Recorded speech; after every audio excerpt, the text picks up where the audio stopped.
What is the Obama Doctrine? Good morning, everyone. I'm Maria Bartiromo. This is Sunday Morning Futures. The president winding toward the close of his second term, his legacy may hang on foreign policy and the events of a raging summer overseas. So what is the mission? Can it be defined?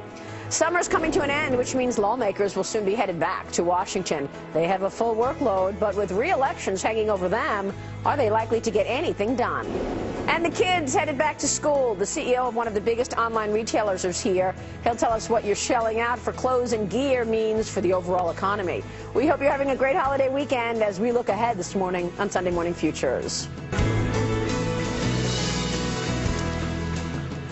President Obama entered office on campaign promises of a more multilateral military approach. Now, 6 years later, following drone strikes upon U.S. citizens in the Middle East and power vacuums in countries where the Arab Spring overthrew despots, the U.S. is facing a new mission creep right back into Iraq. It appears every time this president attempts to define the Obama Doctrine, events change the parameters on him. So what will his legacy be? Rick Grenell is former spokesman for 4 U.S. ambassadors to the UN. He's a fellow at the Prague Freedom Foundation and a Fox News contributor.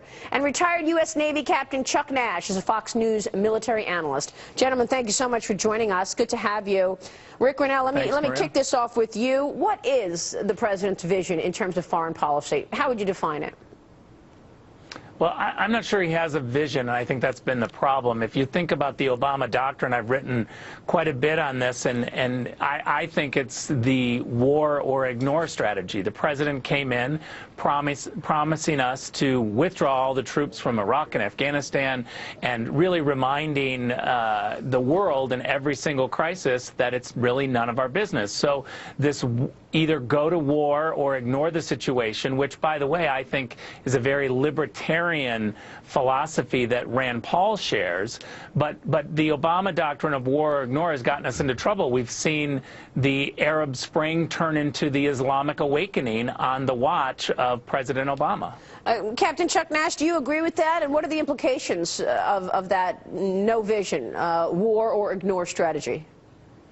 Well, the problem is that it's inconsistent across the board. If it's been described lately as don't do stupid stuff, well, who makes the decision on what's stupid? And is that person present for every decision made throughout the chain of command? The other thing is, as has been pointed out, if you have a vision, that implies that there's a strategy somewhere that you're trying to execute. And a strategy has 3 components. There's an economic, there's a political, diplomatic, and there's probably a military component of that as well. And then through it runs the intelligence piece, which informs the decision makers in those 3 on what's going on and how to adjust going forward. But without laying that out and just coming up with a subjective don't do stupid stuff, it's very tough for everyone else in the defense and national security policy arena to make decisions. Well, it's very hard to make decisions. And Rick, I guess, you know, one issue I have is what is being felt on the front lines. Let's talk about our military for a moment. I was speaking to some military men and women recently who said, you know, we're not judging the president on his decisions. We just need a decision. We need to know what the direction is so that we have unity and can move forward. Do they have that consistency in terms of confidence in what the vision is or not? Well, I can certainly tell you that the diplomatic front lines absolutely do not have that direction. There's no strategy coming from Foggy Bottom. There's no strategy coming from the Secretary of State, whether it was Hillary Clinton or John Kerry. I think our military is obviously the best in the world, and they can respond appropriately. But they, too, are confused. Our enemies are taking advantage of the situation. Our allies, certainly in the Arab world, are very confused about what the strategy is. You know, Saudi Arabia decided not to go on the Security Council after winning a seat.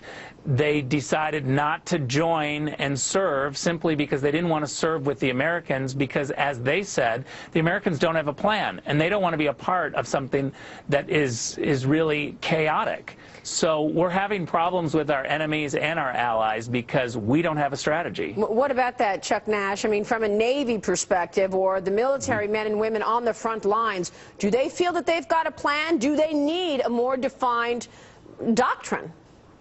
The folks on the front line, don't worry about them. They are well trained, they're properly motivated and well led. They know exactly what their job is, and they will do their job when called upon. Where things start to get a little wishy-washy is when you get back up here into Washington and you start trying to figure out where you're going to appropriate and authorize money for what equipment to buy going into the future to make sure that you have the military component ready to serve that overall strategy. So if we're going to do humanitarian work, that's fine. We've done it in the past. We'll do it in the future. You want to fight small wars? Okay, fine, you can do that. But now we're talking about pivoting to the Pacific, and now it's a peer competitor. We're talking China, and you have a resurgent Russia, and you've got Iran and North Korea operating with nuclear weapons soon in the case of Iran, and currently with North Korea, and they're sharing ballistic missile information. So all of these things require investments to be made in the future. Those investments hinge on the strategy, and the strategy of don't do stupid stuff is a little bit wanting. Yeah. Well, I mean, look, let's face it. The president was facing re-election, and it was a very good storyline to say the terrorists are on the run. Osama bin Laden has been captured, and my team has, you know, finished all these terrorists off. I mean, today we recognize that is absolutely not true. So what happens next with the budgets? You know, we know that the president wanted to cut the military budget, also taking troops out of Iraq. Do we have a clear sense of where the budget goes and what we are, in fact, allocating money to? I'll jump in here. Is that for me, Maria, or Rich? Well, let me just start by saying, you know, I think there's always waste that can be cut at the Pentagon. There's no question about that. Even Senator McCain has said that. But we have to have the hardware buildup. If you talk to any experts, we really are at the point where we're at the bottom of the barrel, so to speak, and we don't have the ability to respond like I think our Pentagon and DOD officials want to be able to respond. So we need to put money into the hardware buildup. But there's a lot of savings to be made at the Pentagon, and certainly a lot of savings at the State Department, which I know very specifically. We don't need hundreds of U.S. diplomats in European capitals. We have to be able to cut back the State Department budget, which is just growing every year by leaps and bounds. Captain? Actually, there is money that can be saved in defense procurement. Former Chief of Naval Operations said if he had any choice other than his current acquisition system, he would use it, because the current one is broken beyond repair. It needs to be replaced, not fixed. So, yes, we tend to buy a bunch of, or not a bunch, we buy a few uber systems, elegant as one former Secretary of Defense called them. So they're elegant when, in fact, they way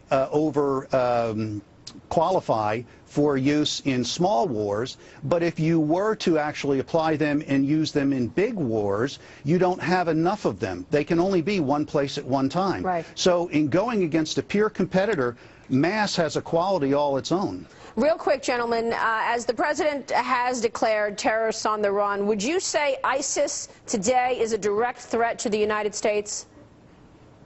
Absolutely. There's no question about it. We've already seen that they are a killer organization that takes out Americans, and I think they're only growing, and they absolutely will target us and they want to target us. There are about 1,000 ISIS fighters right now by estimates. 400 of them are Brits.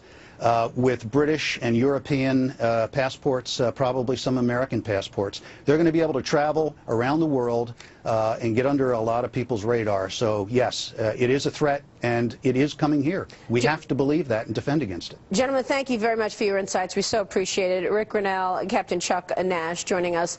Meanwhile, as kids return to school, Congress is returning to Washington. There's a lot on their plate. But will anything get done before the midterms? I hope you'll follow us on Twitter at Maria Bartiromo, at Sunday Futures. Please send me a tweet. Tell us what you would like to hear in the show as we look ahead on Sunday Morning Futures.